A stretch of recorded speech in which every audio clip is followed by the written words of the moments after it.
በቦሌ ክፍለ ከተማ ወረዳ 12 አካባቢ ያልሞተን ሰው በግለሰቦች እጅ እንደተገደለ በማስመሰል ምንም ወንጀል ያልሰሩ ሰላማዊ 6 ሰዎችን ተጠርጥረው እንዲታሰሩ በማድረግና ሐሰተኛ የምስክርነት ቃል በመሰጠቱ ሰዎች መታሰራቸውን የግል ተበዳዮች ይናገራሉ።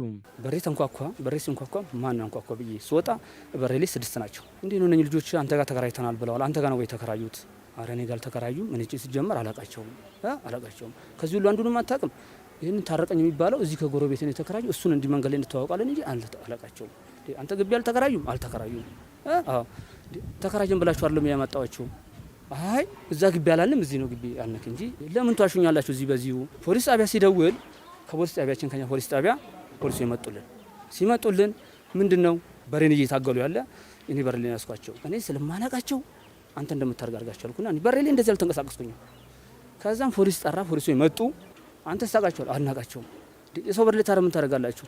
እራት ልንበላ ነው። የምን እራት ነው? ሰው ቤት በሬ ላይ እራት የምትበሉት? ገንበደን ወደ ቤት ግባ ብለው ፖሊሶቹ እኛን ወደ የቤታችን አስገቡ። በማግስቱ ተደወለልኝ ከፖሊስ ጣቢያ ሰው ገላችኋል። ገላል? እኔ አዎ ሰው ልገል? አዎ እንኳን ሰው ልገል እኔ ከሰው ተጣልቼ አላውቅም። ፖሊስ ሲመጣ ሲጠየቁ አይ ይሄ ሰውዬ ሲጠየቅ አከራዩ ሲጠይቅ እነሱ የኔ አይደሉም የኔ ተከራይ አይደሉም እህትኛው ነው ያንተ ተከራይ ተብሎ ሲጠይቅ ይሄኛው ነው እኔ ተከራይ እንጂ እነሱ እኔ አጭራሹንም አላቃቸውም ብሎ ነው ያለው አከራው ማለት ነው። አሁን ፖሊስ ጠየቃቸው። አንተ ተከራይ ከሆነ አንተ ቀጥታ ወደ ቤት ገባ፣ እናንተ ቤት ታላችሁ ወደ ቤታችሁ ሄዱ። በአሁኑ ሰዓት ደግሞ እንደዚህ ሆኖ አንድ ላይ ሆኖ መቀመጡና ማደሩ መዋሉ ጥሩ አይደለም፣ በጣም ጥሩ አይደለም ብለው ፖሊሶቹ ሰደዷቸው። እነሱን ታረቀኝ የሚባለውን ለሱ ነው ያከራዩት ብሎ አላከራው በላንተ መግባት ትችላለህ አለ። ተነስቶ ታረቀኝ ወደ ቤቱ ይገባል። ካደርን በኋላ በሁለተኛ ቀኑ ፖሊስ መጣ። ፖሊስ እየፈለገ ነው። ምኑን ሰው ገላችኋል ተብላል።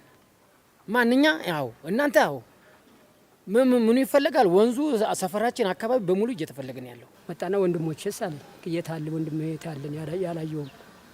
አይ ወንድሞቼ ተደብድበው ተገለዋል። እነዚህን 3ቱን አንድ አሁን አልመጣም። አሁን 4ቱን ገለው ጥለውታል ብለህ ታልመሰከር አንተም አብረህ ትታሰራለህ አለኝ። እኔም ማቀው ነገር የለም። እኔ እንደዚህ አይነት ወሬ ያላየሁትን አየሁ ብያል ነገር የማልኩና እኔ ስራ ያለሁ እዚህ ጣቢያ መጥቶ ፖሊስ ስልክ ደወለልኝ። ስመጣ ታረቀኝ እንባበን ባሆነዋል 3 ናቸው። በንባበን ምን ነው ወንድማችን ነው ተገደለብን። ጫካ ሲጮህ ነበር። የደበደቡትና ያገቱት ሰዎች የደበደቡት የታሉ እኔ አላቅም። አንተ ታውቃቸዋለህ ተብሏል። የሰፈር ሰው ነው አንተ ማቅረብ አለብህ አለኝ ፖሊስ። እኔም ማቀው ጉዳይ የለም ማለት ከዛ ገባሉ 18 ቀን ታሰር። ተጠርጣሪዎቹ በተደጋጋሚ ጊዜ በማስፈራራትና ክሱ እንዲቋረጥላችሁ ከፈለጋችሁ 300 ሺህ ብር አምጡ ሲባሉ እንደነበር ተበዳዮች ይናገራሉ።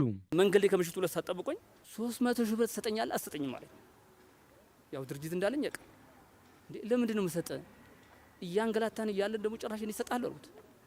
ፋይሉን አልዘጋልም። እኔ ታረቀኝ አይደለሁኝ ማለት እኔ ታረቀኛለሁ በጉልበት ተወስነው ከላይ ማለት ነው። 300 ብር ከሰጠኝ እንታረቃለን፣ ፋይሉን ማዘጋላችኋለሁ።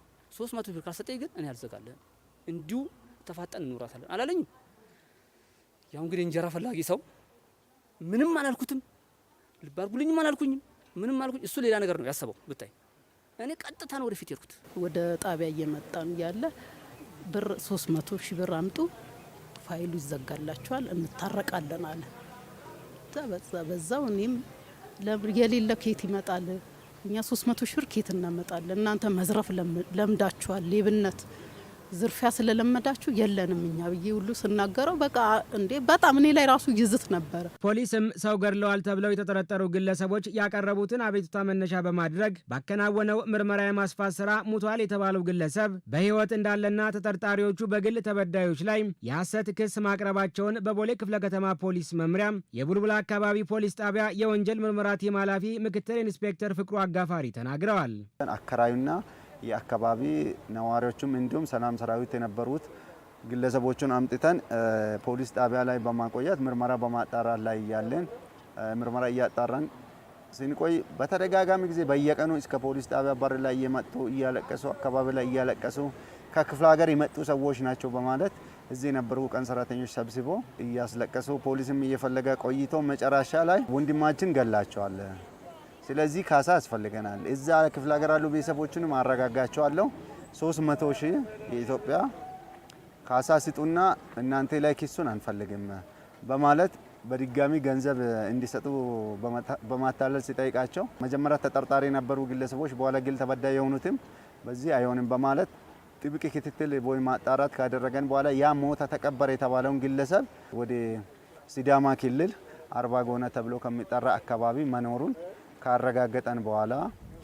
ተጠርጣሪውንም ለማያዝ እስከ ቦታ ድረስ ከሚመለከተው ከአካባቢ ፖሊስ ጋር በመሆን ተጠርጣሪን ለማያዝ ቦታ ላይ ከተደረሰ በኋላ ምርመራ መዝገብ አጣርተን በሐሰት ኪስ ማቅረብ ወይም አታለሉ በሚለው ምርመራ አጣርተን በተጠርጣሪዎች ላይ መዝገቡን አጠናቀን ለቦሌ አቃቢ ኪስ ከመሰረቱ በኋላ ፈጣን ችሎት ወይም አርቲዲ የሚለው እያንዳንዱ ተጠርጣሪዎቹ ፍርድ ቤት ቀርቦ ጉዳዩን አሁን በቀጠሮ ላይ በመከታተል ላይ ውሳኔ በመጠባበቅ ላይ ይገኛሉ። ተጠርጣሪዎቹ ከዚህ በፊትም በየአካባቢው በመንቀሳቀስ ስራ ፈላጊ በመምሰል በድርጅት ውስጥ ከተቀጠሩ በኋላ ሳይጎዱ ተጎድተናል በማለትና በማስፈራራት ገንዘብ ሲቀበሉ እንደነበር ምክትል ኢንስፔክተር ፍቅሩ አጋፋሪ ተናግረዋል።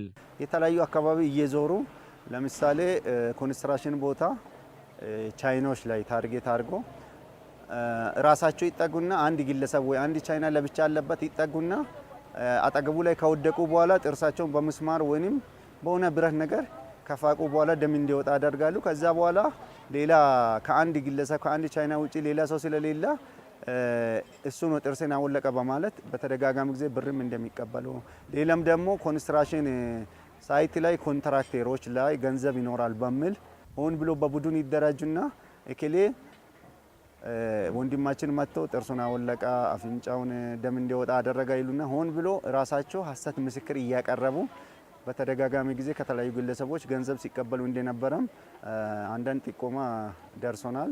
ያለ ጥፋት መታሰራቸውና ብዙ ጉዳት ቢደርስባቸውም ተጠርጣሪዎቹም በቁጥጥር ስር በመዋላቸው ትልቅ ደስታ እንደተሰማቸው የግል ተበዳዮች ይናገራሉ።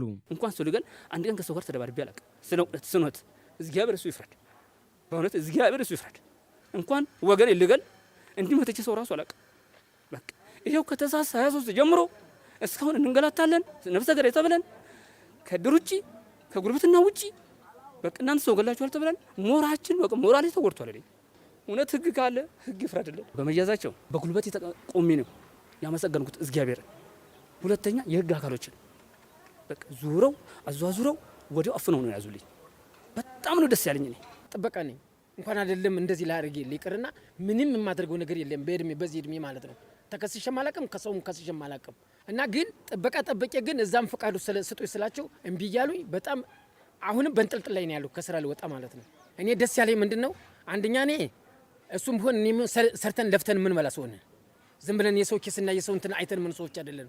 በሐሰት ለተከሰሰም ለእንደዚህ ላለ ነገር እውነት አውጠው እንደዚህ ላደረጉ ሰዎች እግዚአብሔር ይስጣቸው። ሐሰተኛ ምስክርነት ለፍትህ ስርዓቱ እጅግ ፈታኝ እንደሆነ በፍትህ ሚኒስቴር የንቃተ ህግ የትምህርትና ስልጠና ዳይሬክቶሬት ምክትል ረዳት አቃቤ ህግ አቶ መስፍን መኮንን ይናገራሉ። አንድ ሰው ሐሰተኛ ማስረጃ የሚሰጠው ሆን ብሎ ያልተገባ ጥቅም ለራሱ ለማግኘት ወይም ለሰው ለማስገኘት ሊሆን ይችላል። ለምሳሌ በፍትሐ ብሔር አንጻር ስናየው ምንድነው ለመውረስ ብሎ እኮ ልጅ ነኝ ብሎ ሰው አደራይቶ የሚመሰክሩለት እንትን ብሎ የተለያዩ ሰነዶችን ሰርቶ ምን ያደርጋል? ወራሽ ለመሆን በፍርድ ቤት ቀርቦ ልጅ ነኝ ብሎ እንትን የሚከራከርበት ሁኔታዎች አሉ። የተለያዩ ሐሰት ምስክሮችን ተጠቅሞ በፍትሐ ብሔር ይሄ የኔ ንብረት ነው ብሎ የሰው ንብረት የሚይዙበት የሚሸጡበት ሁኔታ አለ ማለት ነው። ይሄ ከጥቅም አንጻር ሊሆን ይችላል።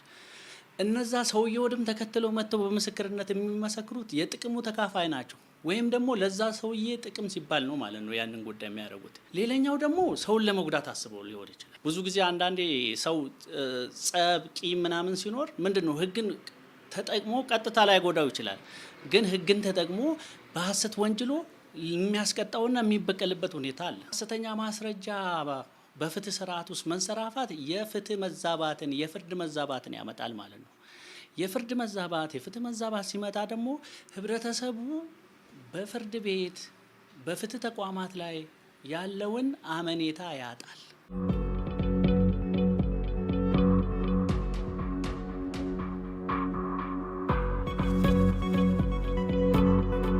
በ1996 ዓ.ም በወጣው የወንጀል ሕግ አንቀጽ 4/46 መሰረት ሐሰተኛ ክሶችን ከማቅረብ ጀምሮ የፍትህ ስርዓቱ እንዲዛባ ማድረግ የሕግ ተጠያቂነቱ እስከምን ድረስ እንደሆነም የሕግ ባለሙያው አብራርተዋል። የፍትህ ስራ ማሳሳት የሚላል ማንም ሰው ለባለስልጣን የሆነ ወንጀል ሳይሰራ ተሰርቷል ብሎ ከጠቆመ ከነገረ የፍትህ ስራ እንዳሳሳተ ስለሚቆጠር በቀላል ስራ ሊቀጣ እንደሚችል ያስቀምጣል። ሌላኛው ደግሞ ምንድነው በሐሰት ሰውን መወንጀል የሚል አለ። በዚሁ በወንጀል ሕጋችን አንቀጽ 447 ላይ ማለት ነው። ምንድነው የአንድን ሰው ንጽህና እያወቀ በባለስልጣን ፊት ቀርቦ አንድ ሰው ወንጀል ፈጽሟል ብሎ ያመለከተ እንደሆነ ወይም ደግሞ በወንጀል እንዲጠየቅ በተለያዩ ዘዴዎች ራሱን በመደበቅ ወይም በተለያዩ ዘዴዎች ተጠቅሞ ሰውን የወነጀለ እንደሆነ በወንጀል ሰውን መክሰስ እንደሚቀጣና እንደሚጠየቅ ያስቀምጣል ማለት ነው። እስከ 5 ዓመት በሚደርስ እስራት መቀጣት እንዳለበት ወይም እንደሚቀጣ ያስቀምጣል። ነገር ግን እንደዚህ አይነት በሐሰት ወንጅሎ ያ ነገር ተሳክቶለት የተወነጀለው ሰው ከ5 ዓመት በላይ የሚያስቀጣ ከሆነ ወይም የተቀጣ አይነት ከሆነ ያንን ሰውዬ ባስቀጣው ልክ መቀጣት እንዳለበት በሕጉ ላይ ተቀምጠዋል ማለት ነው። ይሄ ምንድነው ገና ወደ ፍርድ ቤት ሳይሄድ ከወንጀል ከመጠቆም ጋር የሚያያዝ ነው ማለት ነው። ሐሰተኛ ምስክርነት ተደራራቢ በደል መሆኑን ህብረተሰቡ ተረድቶ ራሱን መጠበቅ ይኖርበታል። በከተማችን ሐሰተኛ ምስክርነትን ለመከላከል የሚመለከተው አካል የንቃተ ሕግ ትምህርት ለህብረተሰቡ ተደራሽ በሆነ አግባብ በማዳረስ አስቀድሞ መከላከል አስፈላጊ ነው ሲሉ ያነጋገርናቸው አካላት መልእክት አስተላልፈዋል። ህብረተሰቡ ማንኛውም ቦታ ላይ እንደዛ ሐሰት ክስ ወይ ሐሰተኛ ሁኔታዎች ባጋጠሙ ጊዜ ቀርቦ በደንብ አድርጎ ማስረዳት ነው አለበት። ብዙ አሁን እኛ ኢትዮጵያውያንን ብዙ ሰው እምነት አለው። በእምነቱ ደግሞ ማንኛውም እምነት ላይ ውሸት የተጠላች ናት። በሐሰት መመስከር ከዱሮ ጀምሮ በጣም የተጠላና ጠያፍ ነገር ነው ማለት ነው። ሶ ከህግ ራሱ ቢያመልጥ ከፈጣሪ ላይ አያመልጥም፣ ከህሊና አያመልጥም። ስለዚህ ማንም ሰው ምስክር ሲሆን ይሄ ማለት ምንድነው ለህግ ቀርቦ መመስከር የለበትም አይደለም። እውነታና ሐቁን ማስከበር መቻል የለበትም ማለታችን አይደለም።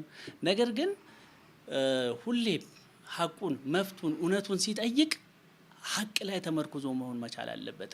ህዝቡ መጠንቀቅ ያለበት አሁንም እንደነዚህ ያሉ ሰዎችን እንደው የሆነ ነገር ቦታ ላይ ቢያገኟቸው ራሱ በህግ አምላክ ላይ ሄድ እነሱ እኮ ብታይ በውሸት የራሱን ወንድም አንጥቶ ያስመሰክራል። በአንድነት ሆኖ እንደነዚህ ያለ ሰዎችን በቃ መዋጋት ነው ያለብን፣ መከልከል ነው ያለብን። ካሁን በኋላ እኛ መታወቂያቸውን ኮፒ አድርገን እናከራያለን። ቀምሰ ሰው አታይመችስ እና የሰው ባህሪ በጣም ከባድ ነው። ካሁን በኋላ እኛ ሁሉንም ነገር አይተናል፣ ተምረናል። እነሱም በማያውቁት እንደዚህ ሆኗል። ሌሎቹም እንደዚህ ብለን ነው የምንመክረው። በቃ የኛ እጣ ፋንታ እንዳይደርሳችሁ ተጠንቀቁ። ሰላማዊ ሰው ማከራየት ነው በቃ።